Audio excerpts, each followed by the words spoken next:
تھے خواجہ معین الدین چشتی کے مسجد کے امام تھے. جس وقت نیت کرتے تھے کہ منہ میرا طرف کعبہ شریف کے تو کعبہ سامنے دکھتا تھا. کعبہ سامنے. لوگ پوچھتے تھے کہ حضور جب آپ نیت کرتے ہیں ہم بھی ساتھ میں کہتے ہیں منہ میرا طرف کعبہ شریف کے تو کعبہ سامنے دکھتا ہے, یہ کیا معاملہ, کیا ایسا ہر دن کرتے ہیں؟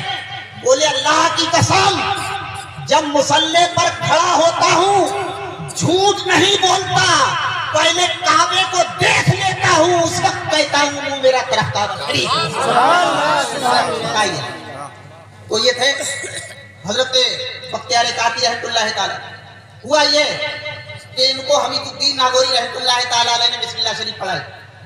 اب انہوں نے بسم اللہ شریف جب پڑھی, بتائیے 4 سال کا بچہ, 4 سال 4 مہینے 4 دن کا, تو انہوں نے خالی بسم اللہ ہی نہیں پڑھی بلکہ 15 پارے قرآن کے اور سنا دیے. اور ان سے جب پوچھا گیا, حمید الدین ناگوری رحمۃ اللہ تعالی علیہ نے پوچھا, بچے ہم تو بسم اللہ پڑھانے آئے تھے, تم نے 15 پارے ہمیں کیسے سنا دیے؟ بولے اللہ کی قسم میری ماں کا یہ طریقہ تھا کہ مجھے گود میں لے لیتی تھی, جب تک کہ 15 پارے روز پڑھتی نہیں تھی دنیا کا کوئی کام نہیں کرتی تھی. یہی وجہ ہے کہ مجھے 15 پارے زبانی یاد ہو گئے. کاش میری ماں پورا قرآن روز پڑھتی تو میں آج پورے قرآن کا حافظ ہو جاتا. بتائیے, تو قرآن جبھی تو یاد ہو گیا, یہ 15 پارے جبھی تو یاد ہو گئے جب ماں قرآن پڑھتی تھی. اور ماں اگر گانا گاتی ہوتی تو گانا یاد ہوتا, ماں چغل کھوری کرتی ہوتی تو چغل کھوری یاد ہوتی, ماں جھوٹ بولتی ہوتی تو اس بچے کو جھوٹ یاد ہوتا. پتا چلا کہ ماں کی گود بچے کا پہلا مدرسہ, ماں کی گود بچے کا پہلا مدرسہ. آخری بات یہ ہے کہ دنیا میں جہاں کہیں بھی رہو یہ سمجھ لو کہ اللہ اس کا رسول ہمیں دیکھ رہا ہے. میری آخری بات ختم. یہ تو اب میں اوپر کی مثال دوں, یہ بیکار کی بات ہے, تھوڑا اور نیچے آ جائے. اگر میں نبی صلی اللہ تعالی علیہ وسلم کی مثال دوں, حدیث کا ترجمہ کروں تو وقت تھوڑا زیادہ ہو جائے گا, تو میں تھوڑی مثال ایک ان کی لے لوں کہ حضرت خواجہ باقی باللہ تھے, مہرولی شریف میں مدار ہے ان کا دلی, جایا کرو بزرگوں سے لگا رکھا کرو. اچھی بات, بزرگوں کے واسطے سے جو دعائیں مانگی جاتی ہیں تو وہ دعائیں جلدی قبول ہوتی ہیں, بڑی جلدی قبول ہوتی ہیں. تو حضرت 5 منٹ ہیں صرف, حضرت خواجہ باقی باللہ رضی اللہ تعالی عنہ, یہ بلی کو پالا کرتے تھے.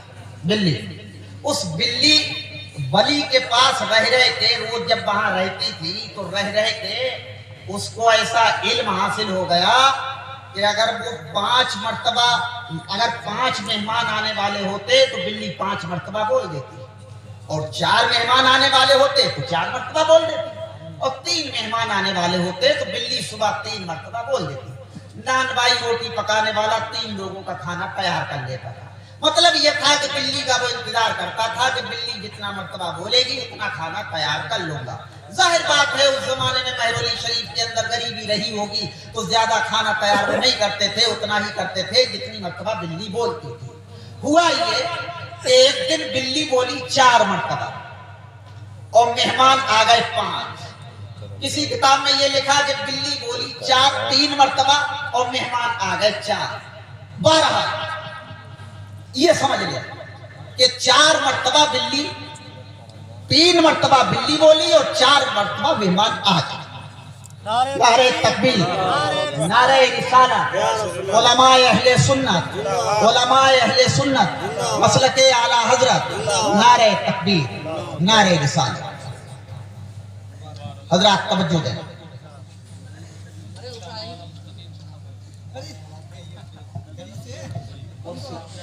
دو چار کرسیاں ڈال دو, ادھر ہے جگہ, تشریف لائیے.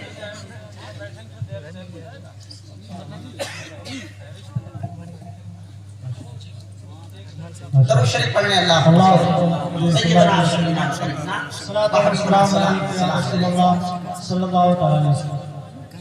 تو بات یہ چل رہی تھی، دھیان دے حضرات، بات یہ چل رہی تھی کہ بلی بولی 3 مرتبہ اور مہمان آ گئے 4. ایک کا روزہ تھا. جب 4 مہمان آئے، نان بائی نے، روٹی پکانے والے نے دیکھا، دیکھنے کے بعد ڈنڈا اٹھایا سیدھا بلی کے پیچھے، اور بلی بھاگی، سیدھے بھاگتے ہوئے خواجہ باقی باللہ کی گود میں آ کر بیٹھ گئی. اب یہ باہر کھڑا رہا، ان کی خانقاہ میں دیکھتا رہا، کبھی بلی اسے دیکھ لے اور کبھی یہ بلی کو دیکھ لے. بلی گھبراتی رہی، یہ باہر چڑھتا رہا. نان بھائی نے سوچا چلو باہر کبھی نکلو گی، جب نکلو گی تو سزا ضرور دوں گا، اس لیے کہ تو جھوٹ بولی کیسے.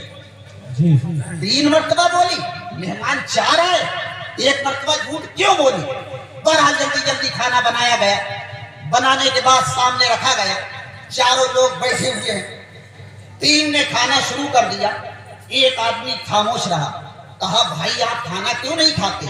تو وہ کہنے لگے کہ آج میرا روزہ ہے، آج میرا روزہ ہے. پتا چلا بلی صحیح بولی اور نانوائی بھی صحیح تھا. اس نے تو اپنی آنکھوں سے دیکھا کہ 4 لوگ آئے.